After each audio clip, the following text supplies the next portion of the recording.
Gue tuh beberapa hari ini cuma bisa geleng-geleng kepala ngeliatin medsos, rusuh di sana-sini. Api di mana-mana, terutama di kota ini, Tasikmalaya.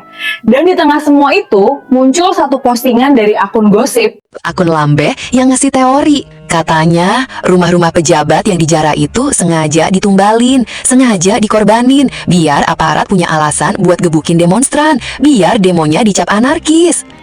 Gila kan? Tapi yang lebih gila, banyak yang percaya. Dan gue gak bisa nyalahin mereka. Karena di negara yang sering banget gak masuk akal ini, cerita yang paling gila pun kadang jadi terdengar paling logis.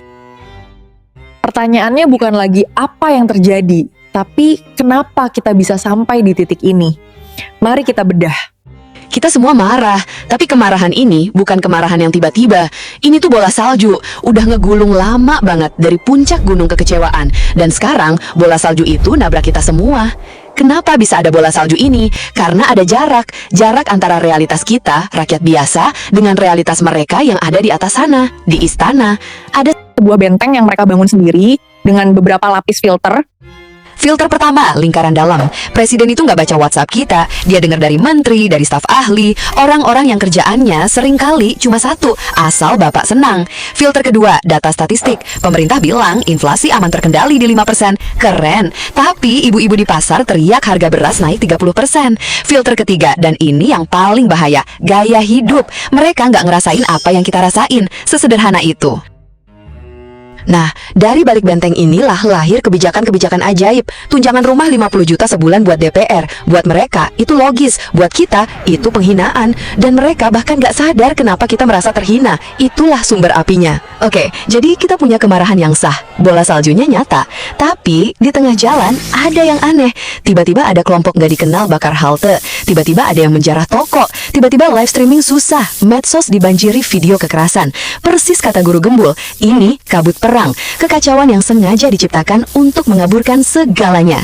Terus, kita harus bertanya kan, cui bono, siapa yang diuntungkan? Kebetulan, gue nggak percaya kebetulan.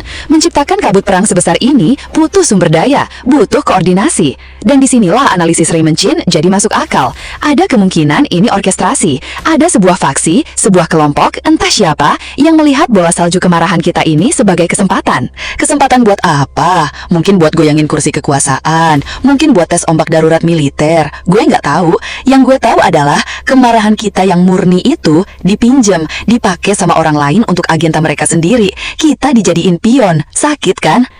Dan di era digital sekarang, cara mereka menggerakkan pion-pion ini ternyata jauh lebih canggih dan mengerikan dari yang kita duga. Analisis Bosman Mardigu, sang dalang, mengandalkan kemampuan AI atau Artificial Intelligence atau kecerdasan buatan untuk memetakan kemarahan kita dari jutaan data media sosial, merancang skenario kekacauan dengan presisi matematis. Benteng kekuasaan yang memisahkan pemimpin dari rakyatnya memang gambaran suram Indonesia saat ini. Tapi ternyata ada loh model pemimpin yang beda. Misalnya Kang Deddy Mulyadi, dia nggak nunggu laporan, dia turun langsung. Dia nggak cuma lihat data, dia merasakan langsung. Sosok pemimpin yang merobohkan bentengnya sendiri. Mungkin solusi dari semua kekacauan ini bukan kebijakan yang lebih rumit, tapi pemimpin yang peka dan hati nuraninya dipakai. mungkin sesederhana itu. Pertanyaan terakhir untuk kita, pemimpin seperti apa yang sebenarnya kita cari?